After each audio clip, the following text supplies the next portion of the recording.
اے وطن تجھ سے محبت بے شمار کرتے ہیں، اے وطن تجھ سے محبت بے شمار کرتے ہیں، اے وطن تیری عظمت کو سلام کرتے ہیں۔ جناب صدر، معزز اساتذہ کرام اور میرے ہم مکتب ساتھیوں، السلام علیکم۔ آج میری تقریر کا موضوع ہے یوم آزادی پاکستان۔ قوموں کی زندگی میں ایسے بھی دن آتے ہیں جو تاریخ میں ہمیشہ یاد رکھے جاتے ہیں۔ آج ہم جشن آزادی منا رہے ہیں، ہمارے دل خوشیوں سے لبریز ہیں، ہمارے سینے مسرتوں سے معمور ہیں اور ہماری آنکھیں نشاط سے سرشار ہیں۔ اور کیوں نہ ہو، آزادی دنیا کی سب سے بڑی نعمت ہے۔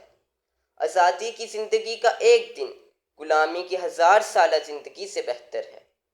ہزاروں پھول سے چہرے جھلس کے خاک ہوئے، ہزاروں پھول سے چہرے جھلس کے خاک ہوئے، بھری بہار میں اس طرح اپنا باغ جلا۔ ملی نہیں ہے ہمیں عرض پاک تحفے میں، ملی نہیں ہے ہمیں عرض پاک تحفے میں، جو لاکھوں دیپ بجھے تو یہ چراغ جلا۔ 14 اگست 1947 کو پاکستان معرض وجود میں آیا۔ وہ مہینہ رمضان المبارک کا اور رات لیلۃ القدر کی تھی جب مسلمانوں کو یہ خوشخبری نصیب ہوئی۔ ہمارے عظیم رہنماؤں نے، ہمارے بزرگوں نے الگ وطن کے حصول کے لیے بہت جدوجہد کی، بے شمار قربانیاں دیں جسے ہم کبھی بھلا نہیں سکتے۔ ہماری آزادی کا ایک ایک باب خون سے رنگین ہے، کیونکہ آزادی خون مانگتی ہے۔ ہمارے شہداء نے اپنے لہو سے اس وطن کی بنیاد رکھی۔ دل سے نکلے گی نہ مر کر بھی وطن کی الفت، دل سے نکلے گی نہ مر کر بھی وطن کی الفت، میری مٹی سے خوشبو وفا کی آئے گی۔